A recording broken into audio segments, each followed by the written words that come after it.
that chassis that you see in that photo is the last one that he's ever going to build.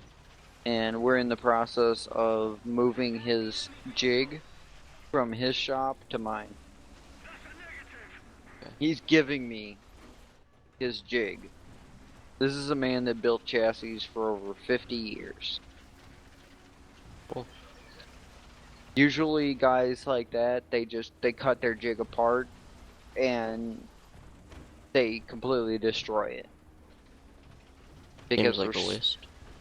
It does seem like a waste, but there's so many secrets in that jig that they've learned over the years that it's almost completely unheard of for somebody to give their jig to somebody. Or even let somebody buy their jig. And this man has so much respect for me that he said, take it. It's yours. Carry on my tradition.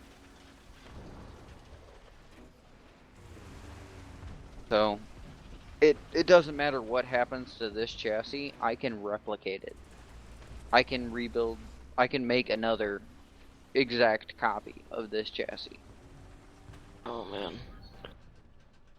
Oh my gosh. And the guy that built our chassis, he's a legend in the dirt racing world. Like, what's his name? Mike Null. I think I've heard of him. Not sure though. Sounds familiar. He owns Nolinsky race cars. His son Sounds even more familiar. Yeah, his son wanted to take it over, but that didn't happen. Like, he doesn't trust his son carry on the type of quality that he's legendary for. This man builds a fast car that is safe, like legendarily safe. There's guys that have cartwheeled down straightaways and walked away without a bruise. That's pretty safe. Yeah. And there's two different camps in the chassis world, in the dirt racing world. Those that are fast, and those that are safe. Well, he builds cars that, when a team that knows what they're doing has them, they're, regardless of who's driving, regardless of what team owns them, they're safe. Because his drivers walk away from crashes that you wouldn't believe that anybody could walk away from. But those teams that know what they're doing and know how to tune a chassis, they're front runners. I mean, his cars are fucking fast. You just gotta know what you're doing. Which, in any type of racing, regardless of your chassis, you gotta know what you're doing to be able to run up front. So yeah. I got an email yesterday from Larry Shaw, the guy that hosted the school that my race team owners spent $8,000 to send me to over the winter. Right. He found out that Mike was giving me his jig. He offered me $30,000 to buy the jig. Some large sum of money. Yeah. I told him flat out no. No way, never, no how. Damn it, get away. It doesn't matter if he offered me 30 mil. I wouldn't sell him this jig. Well, I don't know. That's quite an offer. I don't care. If he realistically offered me $30 million, I wouldn't sell him the jig.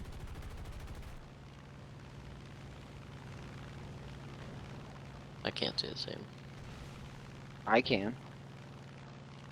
And that's the reason why. And that's the reason why Mike is giving me his jig. Because he knows that it's going to end with me. The medic. Medic, medic, medic, medic.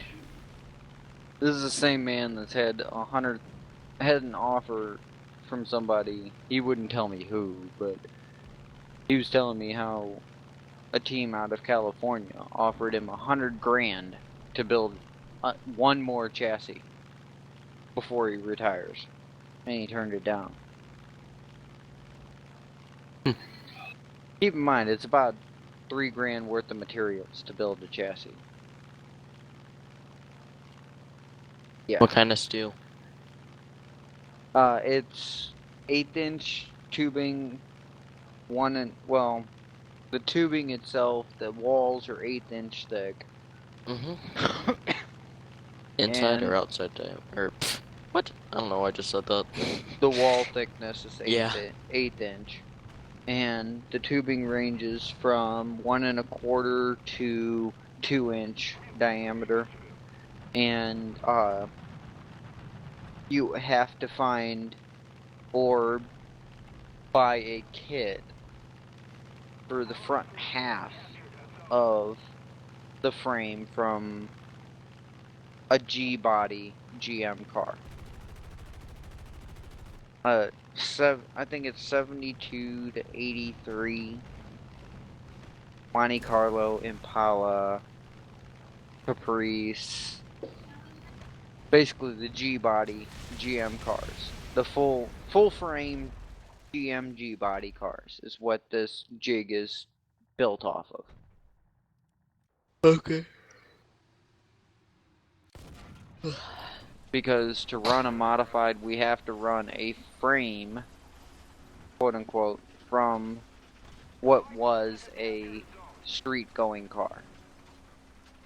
We have to use the factory front suspension geometry, except for the spindles and the upper control arms. We have to use a factory drag link, we have to use a factory gearbox, we have to use a factory idler arm, tie rods, yeah.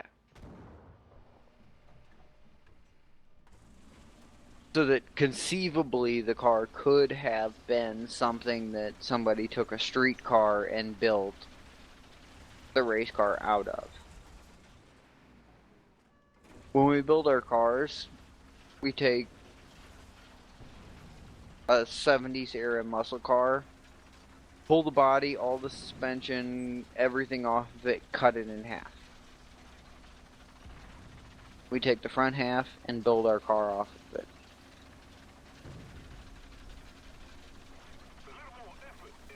Yeah.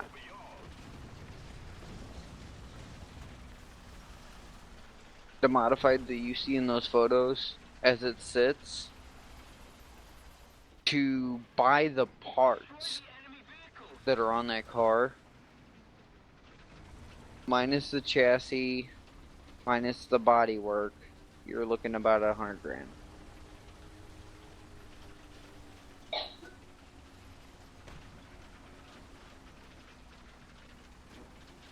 The body's about 2 grand. The chassis, I mean, we paid 30 for ours. And that was a discounted price because Mike really likes us. We've been racing with his chassis for almost 10 years now, and we've developed that kind of relationship with him that he was planning on retiring before he built this car, and the only reason why he built our car that we're running right now is because I went to him and said, Mike, seriously, Do this for me. will you build one more car for me? He hadn't built a car in 2 years, but his jig was still intact. And he was getting ready to cut it up. I heard rumors that he was getting ready to cut it up. And I went to him and said, hey, will you build one more car, please, for me? And he did. Oh my god, I found some old ass Blue Dream. Apparently. That moment when you're going through a random drawer and you find some small little nugs of weed from who knows how long ago in a bag ready to be smoked. You should cut that shit in half and mail half of it to me. Oh, there's not that much of it it wouldn't even be worth mailing. There's like one bowl worth. Oh. More importantly, I'm not all for the whole going to jail for interstate drug trafficking charge type of thing. Can't you get arrested for that even if they're like... Oh wait, never mind. Yes, you can, even if you're going between two states that are legal. I used Mm-hmm. to explain this to people that have medical licenses in Washington and Oregon and thought that it was okay for them to drive across Oregon. I'm like, yeah, it is okay for you guys to do that. Just don't do anything super stupid like accidentally get your asses pulled over on the stupid little bridge crossing the Columbia River. If you get pulled over crossing the Columbia River by a patrol officer that wants to be a dickbag, they can be like, yo, you're transferring cannabis from one state to another. It doesn't matter that you're legally allowed to have it in both states. We caught you doing it, and that's its own charge. Federal. Yep. That's a felony. And considering that the land over the Columbia River and the bridge that you cross is all considered to be federal territory, yeah, you're really fucked. Yep. It's like people here in Washington State don't realize how careful you have to be if you take cannabis to a Indian reservation. And now it's starting to get really complicated. So this is how it was, okay? Up until just very recently, Indian reservations all considered themselves to be federal territories. Right? They're the Indian nations, but because they're Indian nations that still receive a bunch of federal funding, they fall under federal jurisdictions.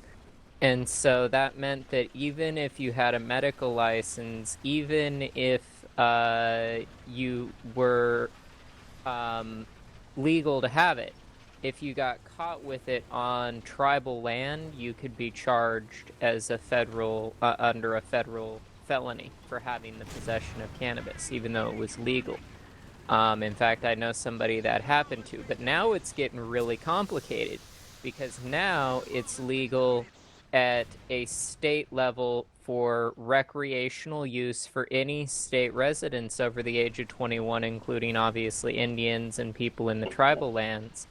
And so you have some tribes that have maintained their federal status, and you have other tribes that have turned away from the federal government, have quit receiving as much funding from the federal government because the feds have cut back to their absolute minimums now. Really? So you've got fucking...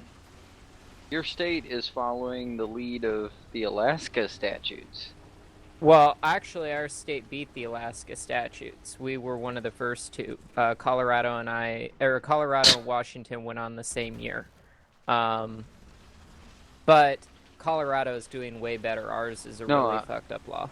I'm saying as far as the legalization for personal use of anyone. Yeah, so am I. Colorado and Washington did it a year before Alaska. Really? Uh-huh. And so now that it's legal here, we have some tribes that have turned a blind eye towards the federal government and the federal government's regulations, and instead have taken up arms with the state. And in fact, we have two tribes that are getting ready to begin mass farming of cannabis, because up here one of the big things that the tribes make all of their money off of is tobacco. Tobacco in this state is really, really expensive. We're talking like $8.50 a pack plus tax type of expensive. And now you can starts the Old West #2.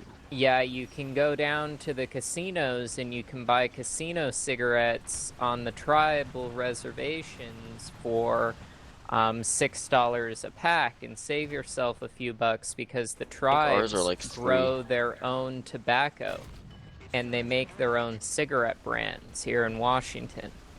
And so the tribes, in fact, a couple of tribes have teamed up with Costco, and Costco plans to have wholesale cannabis on its shelves by next year in the state.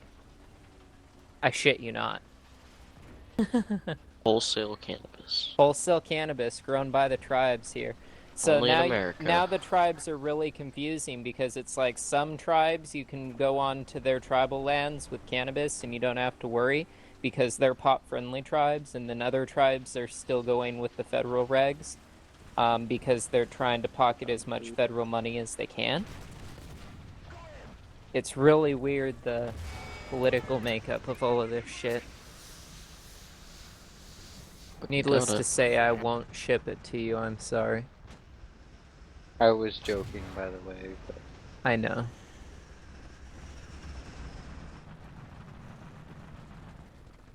So, heute? What? Something that a chicken on Dead or Alive used to say. So, heute? And then she'd go into some Japanese saying. Whatever that means. Yep.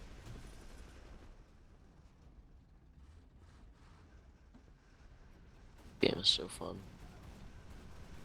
Oh, Are crap, you I'm still allowed to playing have that. Verdun? No, I'm playing Project Reality. Ah. Now, I plant an IED right here.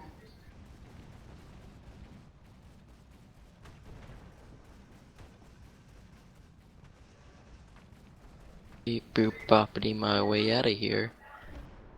Blow up a whole squad.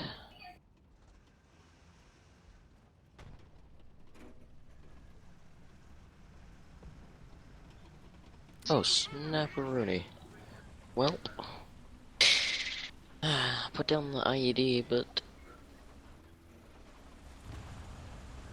not able to detonate it.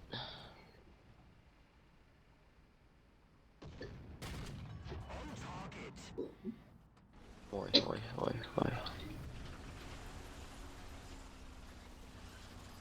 I have a bunch of, or I've got my computer looping Heaven engine benchmark in the background with the sound turned off, stress testing my video card to see if the minor overclock I've applied will stay solid or not.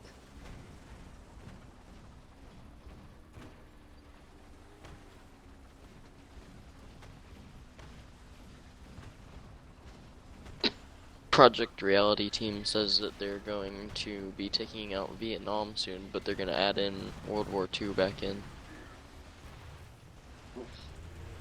So that means D-Day. Yay. And it's 100-player servers, so 50 Germans, 50 Americans. Sounds pretty badass. Well, I think it's only American. I'm not sure if there are any British or Canadian or French or whatever the other nations were that were at D-Day. I think it was only Britain, Canada. Canada.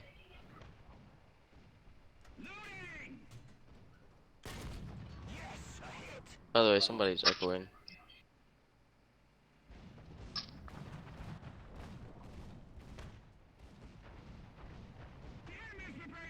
Up.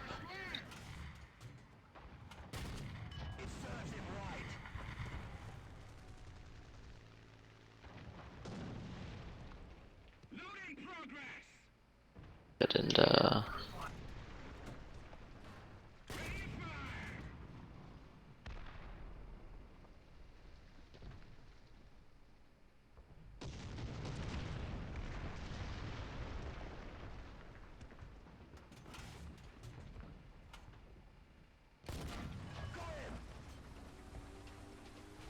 God, how many 1.62 by 25s can you take?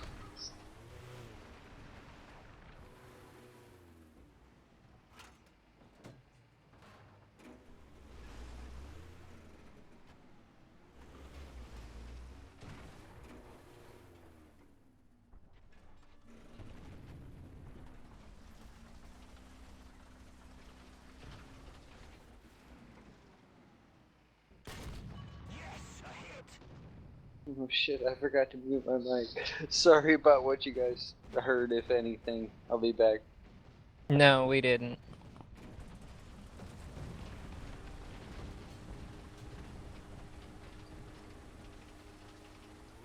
Oh my god. No. Dead. Valentine. I'm gonna hurt you. Okay then. Glad we got that settled.